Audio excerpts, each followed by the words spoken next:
This is for your penis.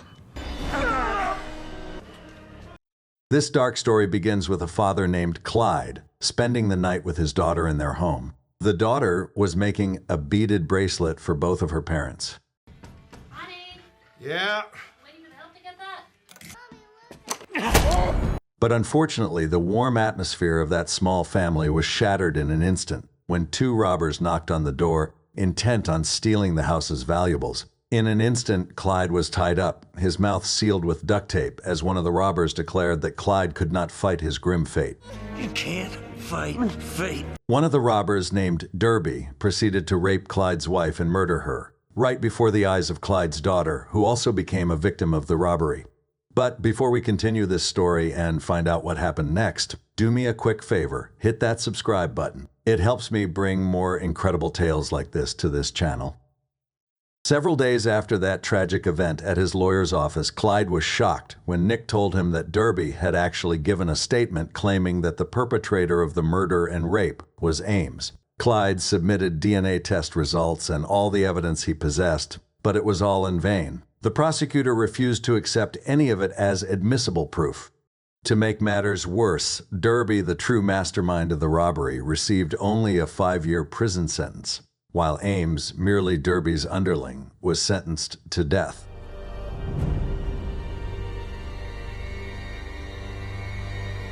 Time passed. Years later, the day of Ames's execution arrived. But the execution, which was supposed to be painless, instead turned into a horrifying scene of butchery. The man suffered excruciating agony, his blood vessels rupturing, until he finally died in torture.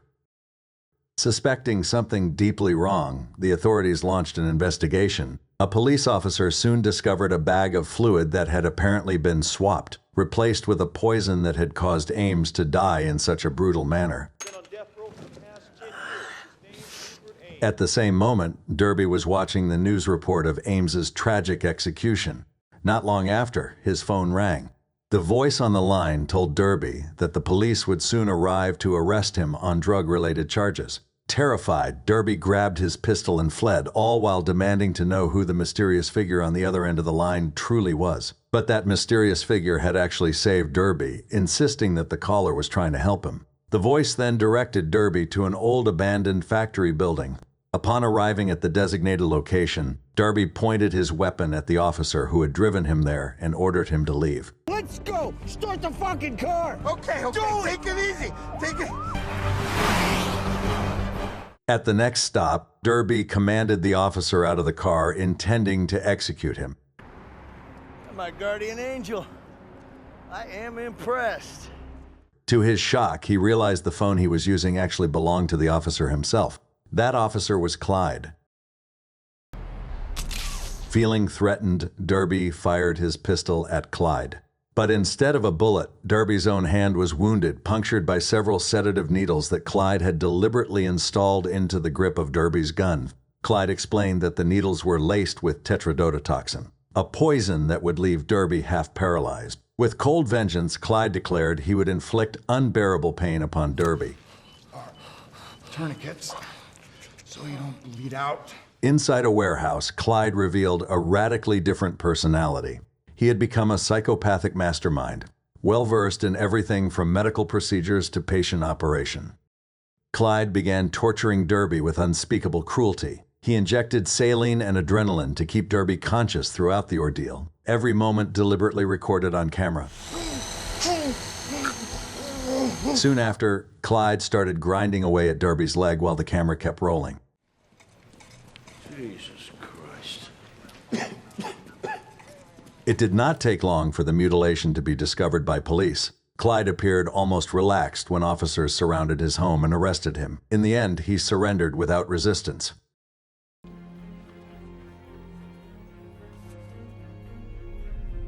In the interrogation room, Nick tried to extract details about the murders of Ames and Derby, but Clyde refused to answer, instead laying down several conditions in exchange for confessing. One of his demands was a new mattress for his cell, as he found the bed unbearably uncomfortable. We need a confession and a mattress for a murder confession. That's a pretty good deal. Though hesitant, Nick eventually agreed. But that was not all. Nick also received a shocking call from his wife saying their child had suffered severe trauma after watching a video sent by an unknown person of Derby's torture and murder. This motherfucker sent a DVD to my house of him killing Darby.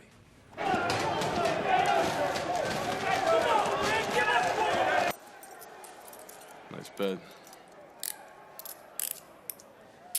Days later, Clyde's trial began. Over the 10 years since the tragedy that had claimed his wife and daughter, Clyde had studied law relentlessly. He navigated the proceedings with masterful skill, even attempting to exploit legal loopholes the same way Derby once had when law enforcement failed to convict him due to lack of evidence. Whatever happened to the people? Bail denied. After the trial, Clyde made another request. This time, he wanted a steak and an iPod to accompany his lunch. In return, he promised the safety of Bill Reynolds, the former lawyer of the two robbers who had once defended his family's murderers. But they deliberately delivered the food 8 minutes later than Clyde had specified. Jesus Christ. Reynolds! He's conscious. Reynolds! Nick understood that Clyde's case was no ordinary one. Together with his partner, Jonas, he dug deeper into Clyde's past until they found someone who had once worked with him. That man revealed that Clyde was no ordinary person. He was a highly trained individual, like a killing machine capable of operating without emotional pressure. Next, Nick met Judge Laura, the same judge who had once presided over the cases involving Clyde and Derby. They sought to ensure Clyde would receive a severe sentence for his crimes. But moments later, Hello?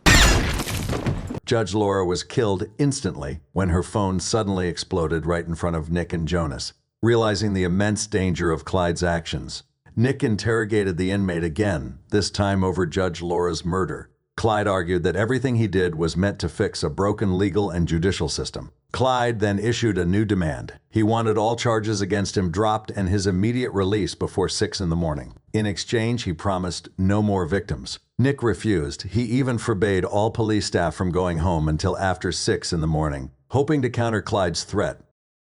When the clock passed 6 and nothing happened, everyone began to feel safe. But then, suddenly, one by one, the cars in the prison parking lot exploded and Nick's assistant, Sarah, was killed. From that moment on, Nick tirelessly gathered every piece of information about Clyde, including all transactions the man had made over the previous 10 years. Eventually, Nick discovered a property Clyde had purchased located not far from the prison where he was being held. Together with his team, Nick entered that place and was stunned to find a cache of military equipment, which he believed Clyde had used to carry out his vengeful plans. That was not all. They also uncovered a secret tunnel leading directly to Clyde's prison cell. Inside, Nick found Clyde's written plan to blow up City Hall. Stop right there, sir. Can I see your ID, please? Nick and the police immediately rushed to City Hall, believed to be Clyde's next target. Arriving there, Nick managed to locate a massive bomb rigged to be detonated remotely by cell phone. Meanwhile, Clyde returned to his secret room. Clyde.